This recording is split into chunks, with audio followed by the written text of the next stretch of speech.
Today, I'm going to continue talking about the bardos of dying, and then the bardo of the deities, and then the bardo of becoming.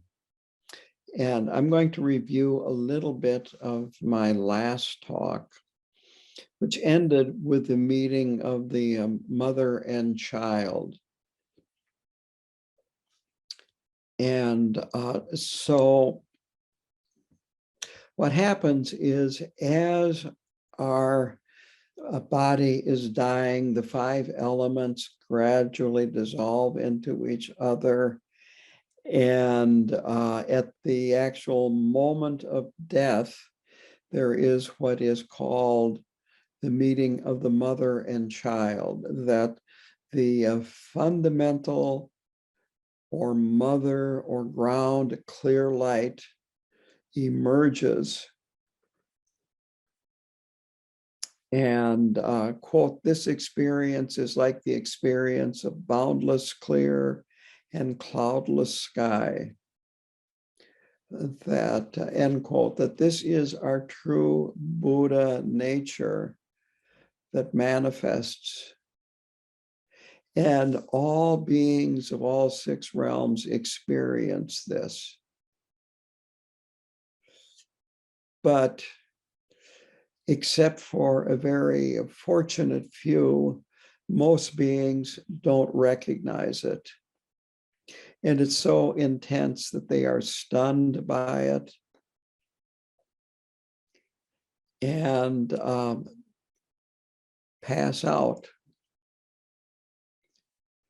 But this is why we practice, is that we practice to have a calm mind, and B, experience, you might say, a glimpse of this. This is called the child clear light.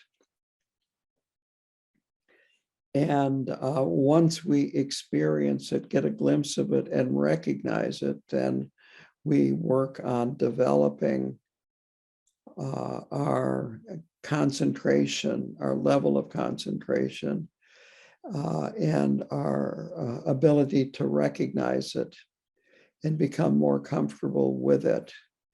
And this is where the Mahamudra instructions come in to play. So this child clear light, Rinpoche describes it as being like a photograph, and the mother clear light as being the actual person. So the photograph allows you to recognize the person when you see the person. So we train through a Mahamudra meditation to quote, "rest in a state free of all mental elaboration." And in that way, we gain familiarity with the path, or the clear light, the child clear light, end a quote. So that's where I left off in my last talk. Now, there are three characteristics of this meditative state that cultivates this child clear light. The first characteristic is a feeling of well-being or a physical bliss. Just plain feeling very, very good. Another characteristic is lucidity. And that is clarity. And it is an active clarity. And the third quality or characteristic is non-conceptuality or non-thought. And so we can get glimpses of these when we meditate. It can be a problem, of course, if we attach to them and try to have the physical bliss and well-being continue or try to recreate it. And the same thing for lucidity and non-thought. If we think that the reason we meditate is to stop the thoughts or to have no thoughts, then that is an error. That when we meditate, we can experience or get a glimpse of non-thought or non-conceptuality. But then we have to let go of it, just like we have to let go of the feeling of bliss. And the same thing, the feeling or the experience of lucidity. It's a moment-to-moment experience, and we don't necessarily experience them all together. But this is what being in the moment really involves, is doing as little as possible and letting yourself be. And in letting yourself be, there is this chance that these three different characteristics of the meditative state will appear. So the mother clear light is endowed with absolute well-being. And this is perfect bliss. And it is utter and pure lucidity.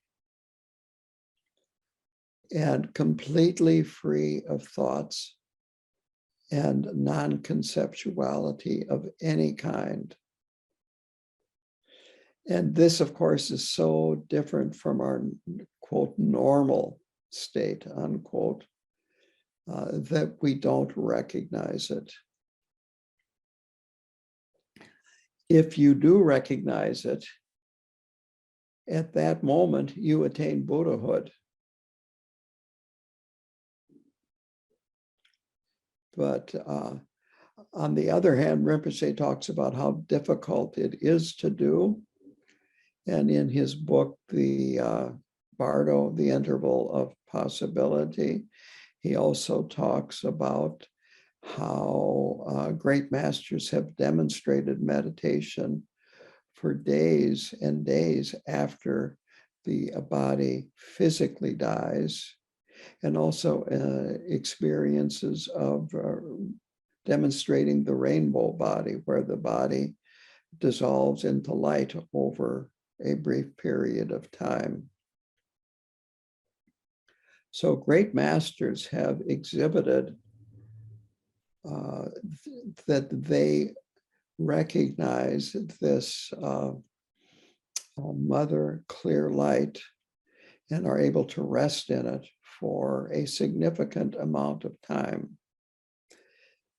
For everybody else, then the next Bardo appears.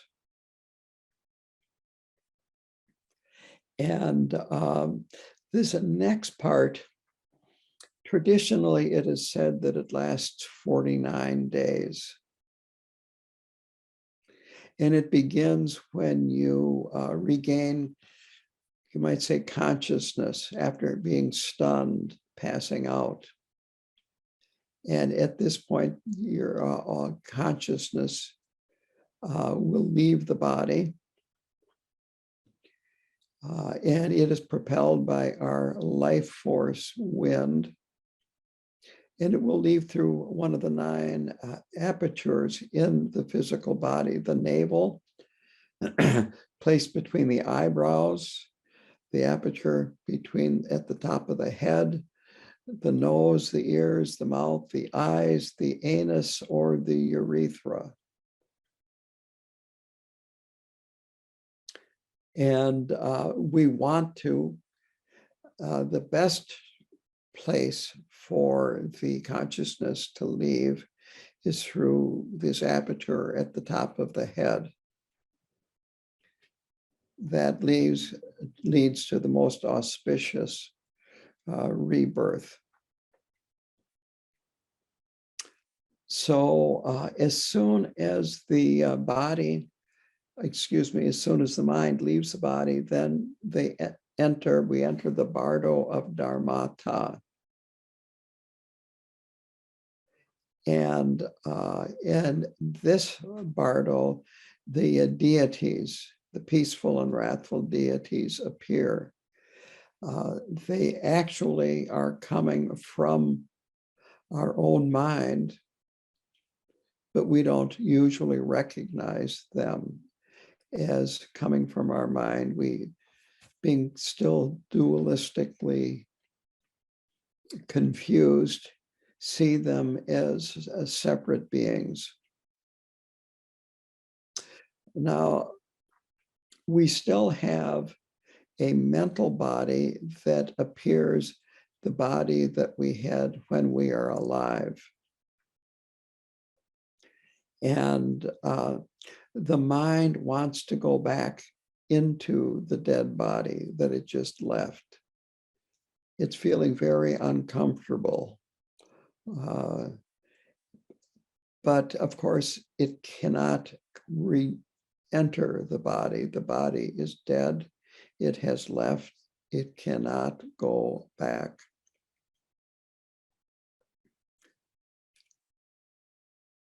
So all the physical defects from your old body will be gone. If you are hard of hearing, your hearing will be excellent. If you have lost a limb or are paralyzed, all of that is gone. Your body will be free of defects. Your five senses will be working 100%. And in fact, our mind will be, it's said, 10 times clearer than it is presently, because it's not encumbered by a physical body.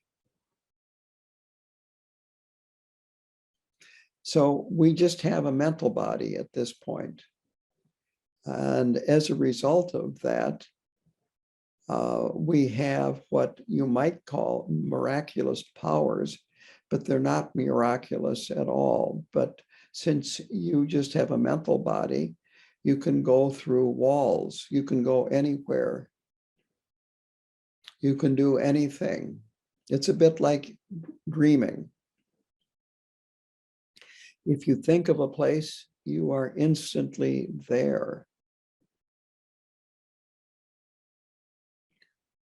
And while this might seem like this is good or no problem, it is a huge problem in the Bardo, because you don't have control over your mind.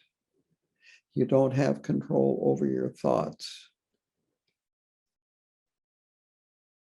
You will go back to visit your body, try to re-enter, not be able to do that.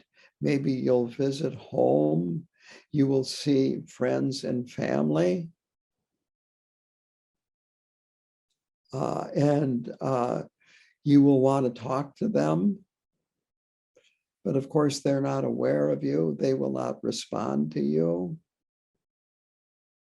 It's said that you might, in fact, it's quite possible that when you are back in your home or with friends and family, you will see them dividing up your property, your belongings, and maybe throwing some of them away, your valuable, precious things. And, or you might hear them talking badly about you. And all of this can be very upsetting.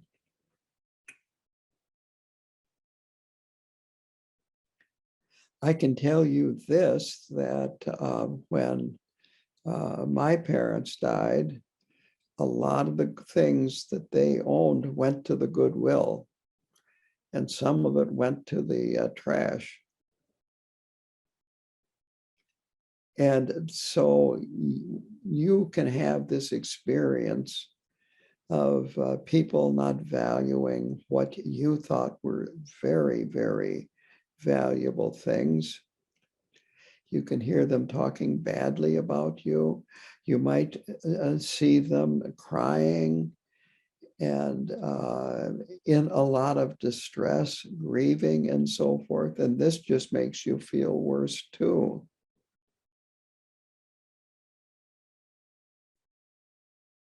And if you think of something else, immediately you are there. And because of this, your consciousness is having all kinds of wild experiences. And you're being experiencing actually chaos that you have no control over. And you can become very panicked.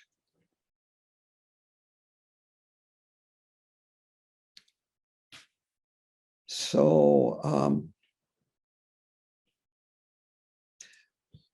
what happens is that in this Bardo, then, we experience these deities. And all the deities, the peaceful and the wrathful deities, are of one nature, one essence. Ultimately, they are all the same, but they manifest differently. Some manifest peacefully, some manifest wrathfully. And the way to attain liberation in this Bardo is to practice while you are alive, visualizing yourself as a deity.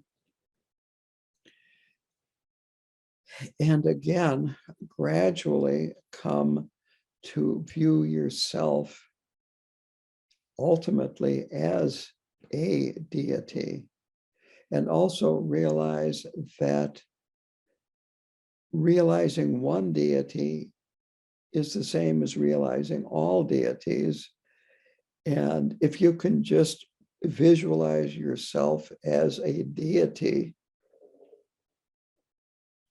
in this Bardo, you will be liberated. But what happens is that we are beings in the Bardo, in this Bardo, the Bardo of Dharmata, are panicked, they're frightened. There are lots of bright colored lights. There is incredibly loud sounds like thunder and so forth, only much, much, much louder. And our hearing is excellent and our vision is excellent. And it is all too overwhelming. And we become attracted to lights that are dimmer, that lead to the away from the pure realms into the realms of samsara. And the different colored lights that are dim represent different samsaric realms, and the bright colored lights represent different pure lands. Again, if we can relate to the bright lights and see them as the place to go, this will help us be reborn in a pure land. But again, our minds tend to be very unstable, and in the Bardo, extremely unstable. And most people are not able to recognize themselves as the deity, to recognize what they are experiencing as the deity, and are attracted to the dimmer lights.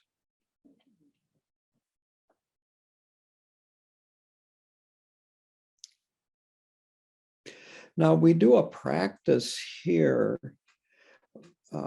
It's not very often, but we definitely do it for the Tibetan New Year, and that's the song offering. It's a smoke offering. And just to remind you, during that, I will have these small tingsha, these hand symbols, and I'll be dinging them as we're chanting. And we have a burnt offering that we make outside. And this practice is done for Bardo beings, that they cannot eat or drink physical food, but they can eat smells. And so this is an offering of smoke, and what is burnt are food, yogurt, milk, and some other things like that, butter, various sweet things like sugar, molasses, and so forth. And then various other things. And we're making this offering to these Bardo beings that it may satisfy them and help them on their way in as they traverse the Bardo. Now, if you do not recognize yourself as the deity and are not liberated in this Bardo, then you enter the Bardo of becoming. And by this time, your old body has become vaguer and vaguer and fainter as the karma from your old life is being used up, you might say. And now the karma that is propelling us to a new life is beginning to come into play. And we start having a vague appearance of the body that we will have.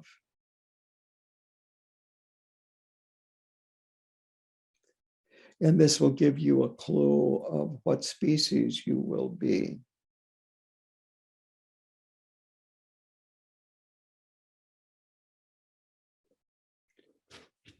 So,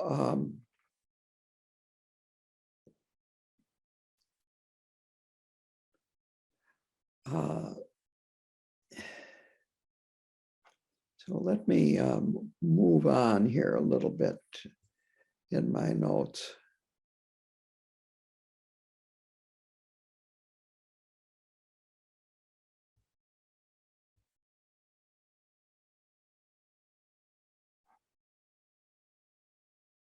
So if we are going to be reborn as a human or an animal, there will be, you might say, parents, at least for most. When we get into the microbes and some other beings in the animal realm, there might not be a male and a female parent. The teachings usually really apply to taking human birth. But just to review here, that by the time you reach this point, you've been already roughly 49 days in the Bardo of Dharmata. You're panicked. You're looking for a safe haven. You are incredibly afraid. You're lost. You are just running on compulsive behavior and impulsive behavior as well. And you're totally under control of your karmic impulses. Rinpoche made this analogy that you feel extremely vulnerable, that you feel a bit like an ancient warrior who is in battle on horseback, and he has fallen off his horse in the middle of the battle. And at this point, a warrior, for his own safety, to save his own neck, so to speak, will jump on the first horse that happens by. So there's this sense of urgency and compulsion to be reborn. And so you're looking for Rinpoche uses the word birthplace, but he refers to it not as a geographical location, but as a container for consciousness. So for human birth, that means a womb.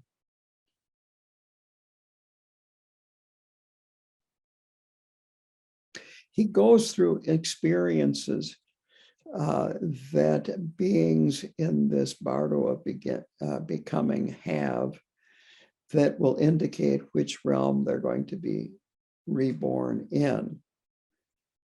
If you're going to be reborn in the God realms, these are the full God realms, you will see surroundings of wealth and luxury, and you'll be attracted to it. You'll see gods and goddesses entertaining themselves, playing, having a great time. And again, you will be attached to this and want to stay there. And if you're having these kinds of experiences or visions, it is a result of good karma, but again, it is still karma. And this is a long ways from being liberated, because you're still going to be reborn in samsara and you will experience death. So if you are experiencing these, you will want to leave for your own benefit, but most likely you will be attached and stay there. The Asuras are the jealous gods. And here, what a being will experience is going to be reborn in this realm will be much more violent and aggressive. That people feel more aggressive in this realm and more pride that leads them to be more aggressive. Beings, Bardo beings will see people putting on armor, or deities putting on devas, putting on armor, taking up weapons, and they will want to join in the battle. They will, this is where I want to be, will be what will arise in their minds. In the human realm, the beings will see both a combination of desire and aversion. You'll have desire for one partner. Well, you'll see a couple in sexual union. You'll have desire for one and aversion and jealousy for the other one.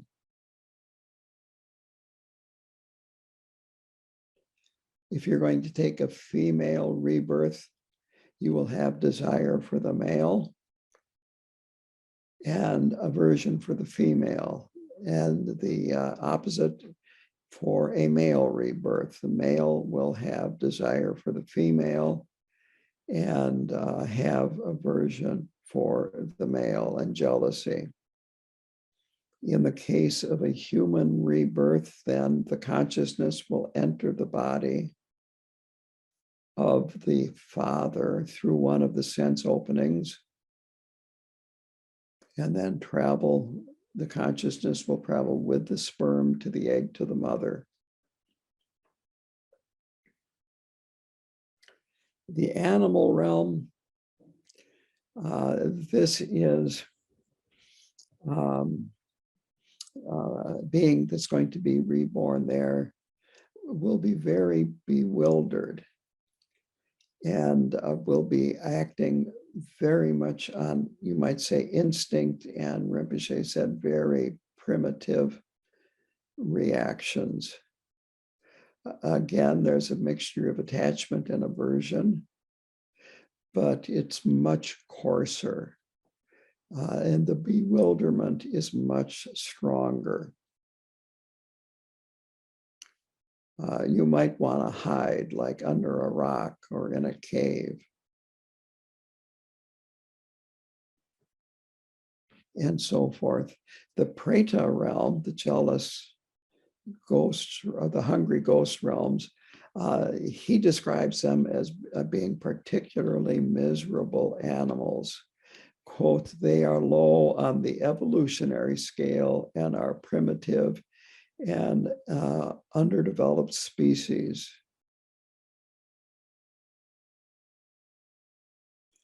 And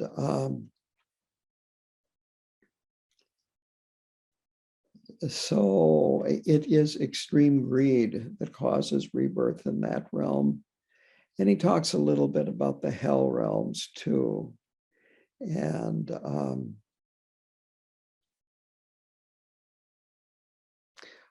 he talks about that as you might see wild animals that are being hunted, and you want to join with the hunters and kill the animals.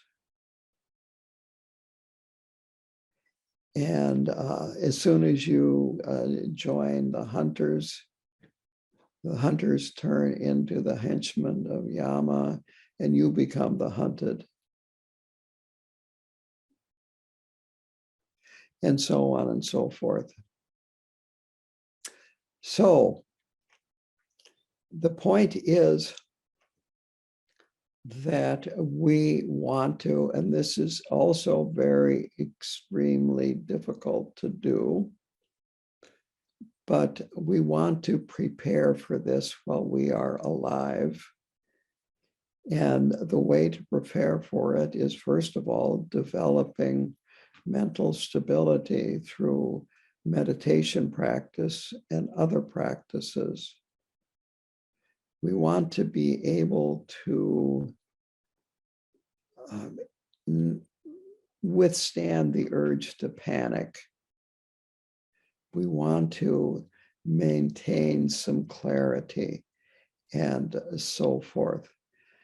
We want to maintain awareness when we are in this bardo of becoming, so that we can actually choose where we are reborn, who our parents are. So to keep things simple, he talks about how to block being reborn in a particular womb that you don't want to be reborn in. And so this requires mindfulness and alertness to be able to choose a fortunate rebirth. So the quote, the way to stop being born in a place where you do not wish to be born in the bardo, you have to see the place as being completely pure, and by perceiving any individuals you see as deities. End quote. This stops the force of your karma, because at this point you are basically being driven by the force of your karma.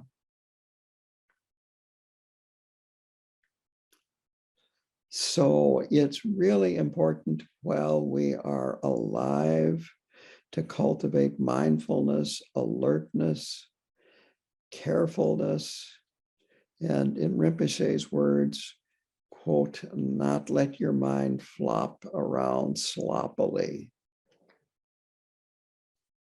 So if we can maintain that when we are in the Bardo, having trained over and over and over again while we are alive, we can stop the force of karma and prevent being reborn in certain realms and to certain parents.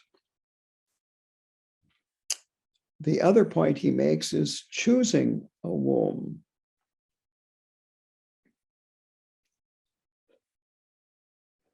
So he says if we can prevent ourselves from having these reactions in the human realm of attraction for one of the partners in sexual union and aversion for the other,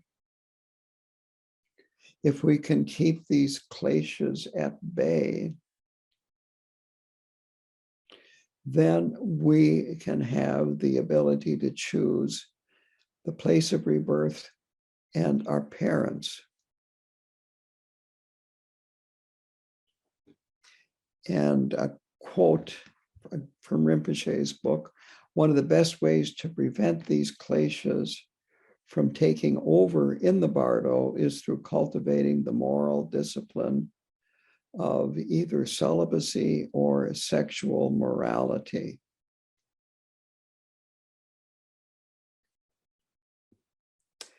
He says that taking the Sojong vows are beneficial for this reason.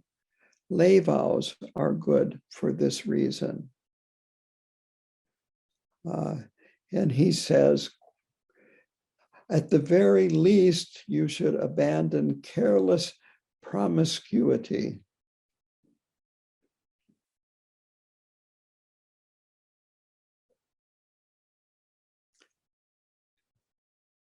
So over and over and over again, he emphasizes becoming habitually mindful and having a spacious mind that is spacious enough to deal with very difficult, frightening situations and experiences.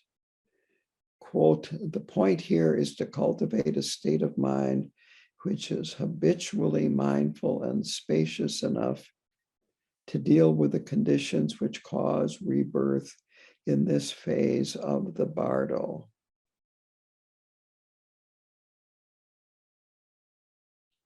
So this will allow you to see more clearly, you might say, your surroundings and decide where you want to be born and where you don't want to be reborn, who you want to have as parents, who you don't want to have as parents. The question is that if the consciousness returns to the body and familiar places, that sounds like a good reason for us to be mindful. And this is a very important point, that yes, treat the body with respect. Whatever you say or do, do it as if that person was in the room with you and you would not want to upset them. Because when they get upset in this part of the Bardo, it just makes things worse and worse for them. So be very mindful of your speech, your actions, and so forth. I see a note that, what about all the noise in the Bardo? And this is the sound of Dharmata.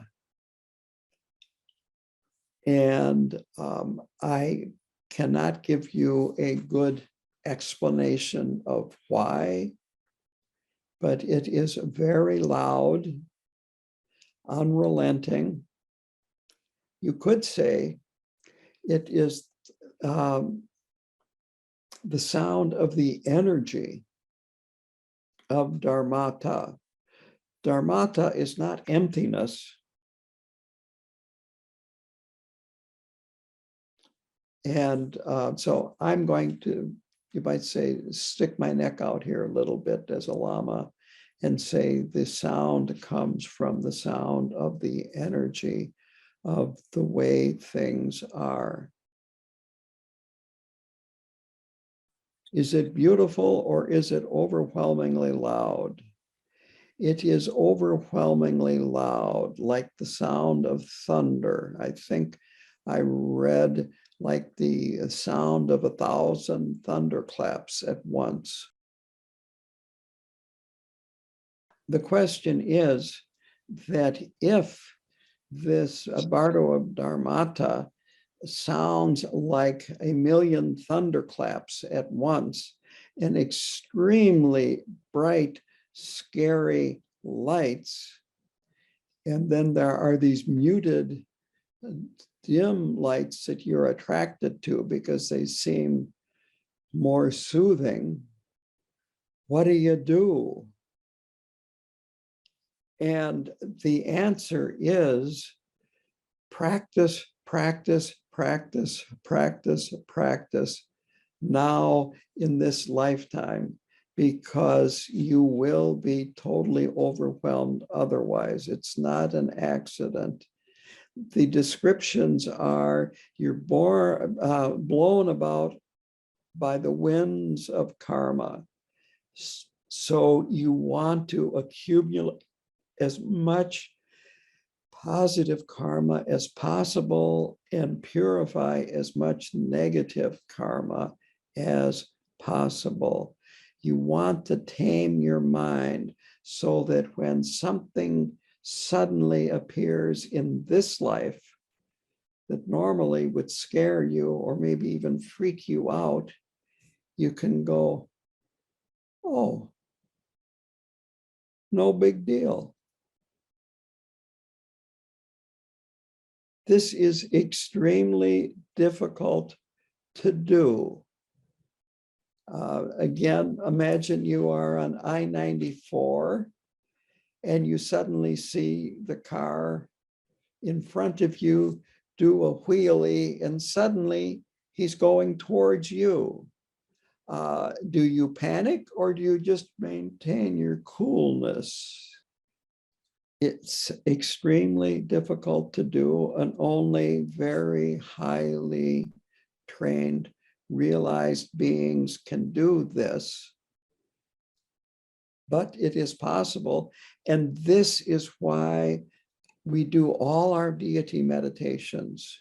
All of our deity meditations are, we're meditating ourselves as being a deity made out of light. And the more we can familiarize ourselves with being the deity, Khenpo Tenkong gave a beautiful teaching this morning. And he talked about visualizing yourself as the deity when you're eating, making offerings to the deity. When you're going about your daily activities, shopping, visualizing yourself as the deity. When you're driving and the guy in front of you flips you the finger, thinking that he's the deity and you're the deity. The question is, I was talking about in the human body, it filters our experience of our mind. That's why the mind is 10 times more clear in the Bardo when we're free of the body. And in the animal realm, the mind is even more filtered, is less clear. So it's our body just causes us to not experience our mind in its full potential as it actually is. It's like looking through, let's say, sunglasses, where we're not seeing things the way they are.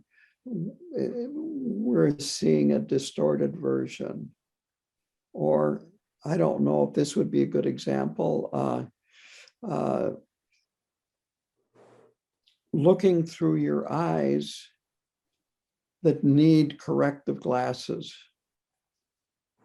and don't have corrective glasses on, so you're not seeing things as clearly. You mistake words for a different word because you can't see the letters clearly. And if our hearing is impaired, we don't hear the words that other people tell us as clearly, and misunderstand as a result of that too. So it's a bit like that kind of filtering, that we're just plain not seeing things as clearly and as sharply as the mind when it is separate from the body. So are the senses heightened in the Dharmata? I would say they are operating, Rinpoche has said they're operating at 100%. If you had impaired vision, you have no impairment. If you had impaired hearing, you have no impairment. And on top of that, what your senses are experiencing is that much more intense. Again, what did he say? 1,000,000 thunderclaps. Well, one thunderclap close by is sometimes more than I can handle without jumping. The question was brought up about 45 years ago when this baby or fetus died 2 hours before birth, and there was no real known cause. And what is the explanation for this? The traditional explanation is it was a result of the karma of that being that happened. Now, we are not helpless even 45 years later. And what can be done for that being, which no doubt has been reborn in a different body, is you can always dedicate merit. And now every year at KTD, they do an Amitabha retreat after Christmas. And you can make offerings there and light lamps and so forth. And then the merit of that is dedicated to the person that has died that you would like to send merit to. And no matter how long ago that person died, wherever they are, form they are in, they can benefit from that dedication of merit. So a follow-up was, did the child choose to, you might say, abort? And no, the child did not do that. And then the question is, well, then was my wife at that time and I, did that because of interdependence have to do with our karma? And there definitely is interdependence. It wasn't most likely an accident. But now I'm going to tell you a story that the post mistress at the Ridgeland post office told me. And now Ridgeland is 273 people. And the one thing about the Ridgeland post office is you didn't wait in line to get service. You waited and talked to the postmistress, who was a very wonderful person. And she had a little, about so big, porcelain figure of Lucy in her psychiatric booth, 5 cents, something like that. And I asked her about that. And she said that people come in here and they just keep, spilling what's inside of them, what's bothering them. And so finally I put that up there for that reason. And she was just very easy to talk to, probably easier than a bartender when you're drunk. But one day she told me this story, and I posted this on Facebook a number of years ago, that she, when she was young and newly married, got pregnant, had a boy, and things were going very, very well. And one day she went in the morning to get him up out of bed, and he was dead. Sudden infant death syndrome. He was less than a year old. And she was devastated. But she went to the library and said she read every book she could find on grief and death and so forth. And she wrote off to a number of authors. And only one author answered back. It was Elizabeth Kubler-Ross. Wow. And the letter said, well, please attend one of my workshops. And she did. And she said that after that workshop, things really turned around for her. She was able to process the grief. And I think that was one reason why she was so easy to talk to, that this had softened up her heart.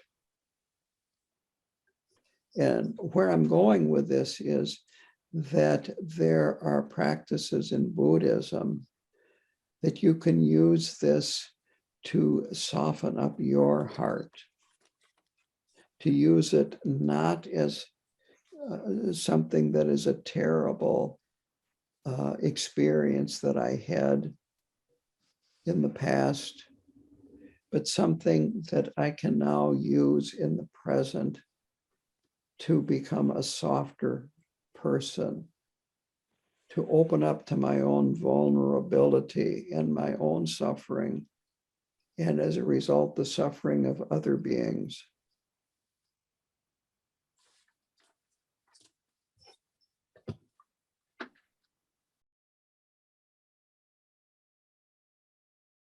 Thank you, Lama Yeshe. Good things to think about. The instructions are, before you die, do what you can to distribute your property, distribute your wealth, give money to the 3 jewels to accumulate merit, and so forth. Take care of things so it's done the way you want it, and then no problem. And don't be attached to your belongings. Don't be attached to your belongings the best that you can. Realize that they're really not that important. Again, many of you have heard this story. Back in 1987, I went through a divorce, and here I live out on an old farm, and I was doing hobby farming at the time, and my former wife and I had collected a huge amount of stuff, household stuff. I had collected a huge amount of hobby farm stuff, farm equipment, yada, yada, yada. We had an auction, and lasted all day. My house was still furnished. She furnished a one-bedroom apartment. And I was amazed at how much we sold and how little we got. That other people did not seem to think my stuff was very valuable. The one person did pay too much. It was an old chest, round top chest that I had picked up at a farm auction. And it had sat on the ground too long before I bought it. It didn't have a bottom. And she bid on it and won. And after she won it, then she opened it up and realized that it had no bottom. So she probably paid more, but she may have been the only one that paid more than I thought it was worth. And it's just stuff.